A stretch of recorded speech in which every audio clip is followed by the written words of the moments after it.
কোনো মানুষ নাই, অন্য কিছু আছে। আহ, চুপ কর। টেকা হালাল করতে হইব না? তুই খাটিয়ার পিছন দিকটা দহর শক্ত কইরা একবার নতুন কবরে ফালাইতে পারলেই আমাগো কাম শেষ। তারা খাটিয়া কাঁধে তুলে হাঁটতে শুরু করলো।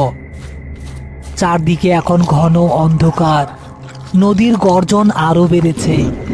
হঠাৎ ঝিরঝির করে বৃষ্টি পড়তে শুরু করলো।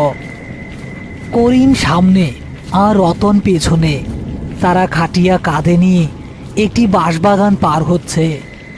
রতনের মনে হচ্ছে কাঁধের ওপরের লাশটা যেন প্রতি কদমে একটু একটু করে ভারী হচ্ছে, যেন কাফনের ভেতরের জিনিসটা ফুলে ফেপে উঠছে। হ্যাঁ, ভাইজান, খাটিয়াটা একটু নামাই, আমার কাঁধ ছিঁড়া যাইতাছে। এত ওজন তো একটা মরা মানুষ হইতে পারে না। আরে আর একটু পর, একটু কষ্ট কইরা দইরা রাখ।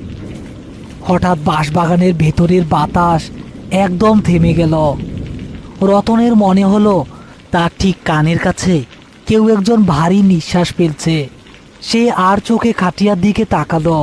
টর্চের আলো সরাসরি লাশের ওপর পড়ছে না, কিন্তু আবছা আলোয় সে যা দেখতে পেল তাতে তার রক্ত হিম হয়ে এলো। কাফনের কাপড়ের বুকের কাছটা ধীরে ধীরে একবার ফুলে উঠছে, আবার নামছে, ঠিক জ্যান্ত মানুষ